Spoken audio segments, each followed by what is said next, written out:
Ang guhit na para sa akin pagdadaig ipagsapalaran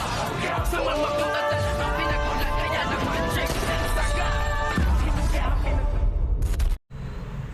Good morning and welcome sa aking munting channel. Dali-dali ngang pumunta ito ngang si Mando dito nga sa bahay nila Aling Tinding upang ibalita nga ang ginawa nito ngang si Rigor sa kanyang asawang si Aling Marites, at dito nga na sinabi kay Aling Tinding at kay Roda na ipinakulong nito ngang si Rigor ang kanyang asawang si Marites dahil ang ginawa nga ni Rigor ay siya ang pinagbintangan na nagpatakas nga dito kay Ramon at kay Tanggol, kung kaya't dito naman ay dali-dali at tarantang-taranta itong ang si Aling Tinding na sumugod nga ng presinto, at nakita nga nila na nasa loob na nga ng kulungan itong ang si Aling Marites din. At sinabi nga ni Roda, anong nangyari at bakit mo ginawa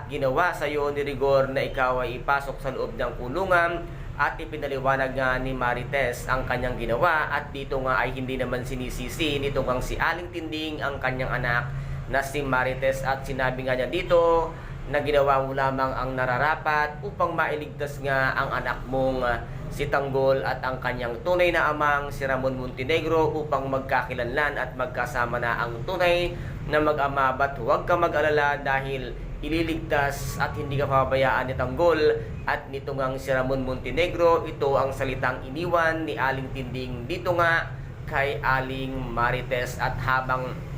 ito namang si Ramon ay nagpapaliwanag nga dito sa harap ng kanyang anak na si Tanggol, at sinabi nga niya dito na kung alam ko lang anak na ikaw ang boyfriend nitong ang si Monique ay hindi ko na sana siya niligawan at nagustuhan, ipinagpaubaya ko na lamang sana sa'yo, ngunit talagang ito ang naging tadhana nating dalawa, sa ganitong paraan tayo magkikita, at ako ay walang kasalanan kung hindi si Olga ang siyang tunay na pumatay kay Monique. At dito naman ay nakikinig lamang si Tanggol at hindi niya alam kung siya nga ba ay maniniwala sa lahat ng paliwanag ng kanyang ama na si Ramon Montenegro, at ang tanging nasabi na lamang niya ay ang tao pala nga pinakamortal kong kaaway ay siya pala ang tunay kong ama, at hindi nga ko alam kung ano ang mararamdaman ko ngayong kasama na kita, dahil nga ang tanging nakasaksak sa isipan nitong ang si Tanggol ay kaaway niyang mortal itong ang si Ramon Montenegro. Ito na kaya ang hudyat na silang dalawa talaga ay tuluyan ang magkasama upang magsanipwersa at palakasin lalo ang kanilang yaman at ang kanilang puwersa. Kaya guys, ito po ang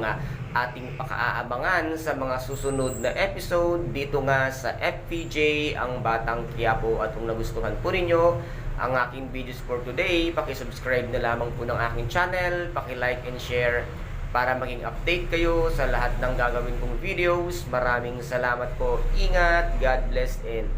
bye-bye!